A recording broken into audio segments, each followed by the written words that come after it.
کسی کو آسیہ ملونہ کا مسئلہ بھی سمجھ نہیں آتا،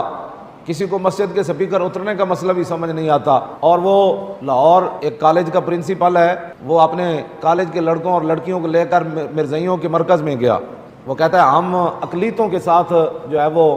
یکجہتی کرنے کے لیے جا رہے ہیں، اور اس پر بھی حکومت کوئی نوٹس نہیں لے رہی۔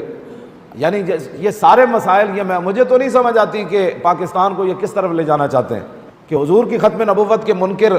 جو ہے ان کا تم بچیوں اور بچوں کو لے جا رہے ہو، اور کہ وہاں جا کر تم کیا سبق دینا چاہتے ہو، دنیا کو کیا بتانا چاہتے ہو کہ جو رسول اللہ کے ختم نبوت کے منکر ہیں ہم ان کے ساتھ اظہار یکجہتی کرنے کے جا رہے ہیں۔ تم جانتے ہو کہ جب تمہارے ساتھ اظہار یکجہتی ہوگی تو پھر تمہارا کیا اثر ہوگا؟ انسان کے بچے بن جاؤ۔ ہاں، پہلے بھی ہم تمہیں کئی بار کہہ چکے ہیں کہ بھائی کافر بن کر رہے ہیں، یہودی بن کر رہے ہیں، عیسائی بن کر رہے ہیں، جن کو بہت ہی درد ہے نا یہود و نصارہ کا یا مرزائیوں کا، اور جن کو ان کا آسیہ کا درد ہے، وہ سارے ہم بھارت چلے جائیں، اسرائیل چلے جائیں، یہاں تو وہی رہے گا جو حضور کا وفادار ہوگا۔ ہاں، توجہ، یہ میں کوئی جذباتی بات نہیں کر رہا۔ اگر کسی کو بہت ہی درد ہو گیا نا عیسائیوں کا،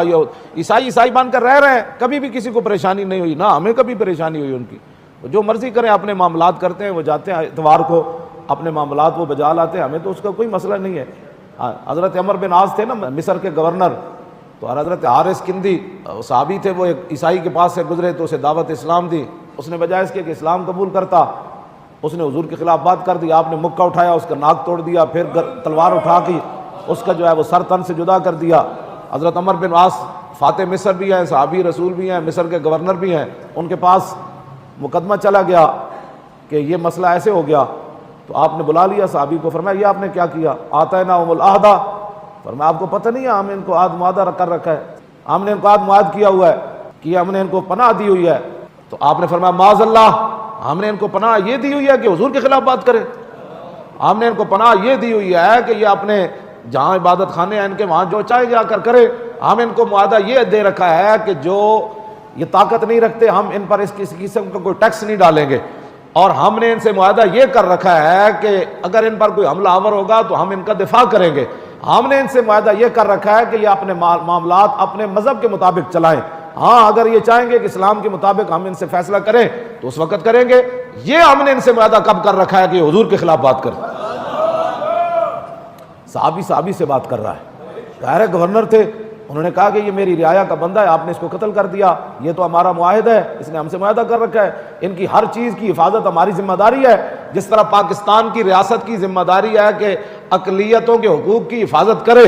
میں بھی یہ اعلان برملا بات کر رہا ہوں کہ پاکستان کی ریاست کی ذمہ داری یہی ہے کہ وہ اقلیت لفظ تو یہی ہے نا جی، ہاں ویسے پڑھتے اقلیت ہی ہے، تو میں بھی یہ اعلان کر رہا ہوں، برملا کر رہا ہوں، جمعے کا دن ہے تو یہ میں اعلان کر رہا ہوں کہ پاکستان کی ریاست کی ذمہ داری ہے کہ وہ تمام اقلیتوں کے حقوق کی حفاظت کرے، یہ ہماری ریاست کی ذمہ داری ہے، لیکن حفاظت وہی ہے کہ یہ اپنے معاملات اپنے مذہب کے مطابق کرے، ہمیں کوئی اعتراض نہیں،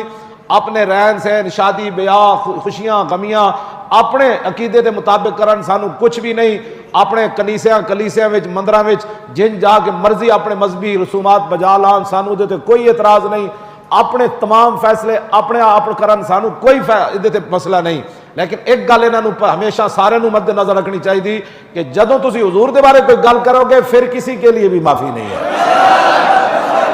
بس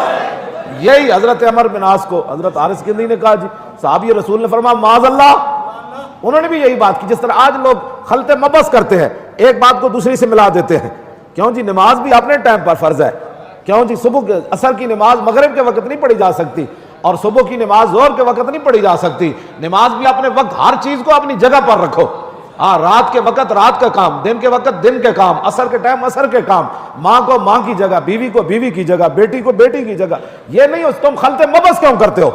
تمہیں پتہ نہیں ہے جب دین کا اقلیتوں کے حقوق اسلام نے رکھے ہیں، اور میں پہلی بھی کئی بار یہ حدیث پڑھ چکا ہوں کہ میرے آقا نے فرمایا من قتل معاہدا من غیر کنہۃ حرم اللہ علیہ الجنہ، حضور نے فرمایا جو کسی اسلامی ریاست میں معاہد رہتا ہو اور وہ اسلامی ریاست اس کے حقوق کی محافظ ہو اور اس نے بغیر وجہ کے اس کافر کو قتل کر دیا بغیر کسی وجہ کے، تو حضور نے فرمایا ایسے مسلمان پر اللہ جنت حرام کر دے۔ تم تو آج بڑھ بڑھ کرتے ہو نا، اقلیتوں کے حقوق کی بات کرتے ہو، ہمارے آقا و مولا فلسفیوں سے جو حل نہ ہوا، نکتہ وروں سے جو کھل نہ سکا، وہ کھول دیا کملی والے نے چند اشاروں میں۔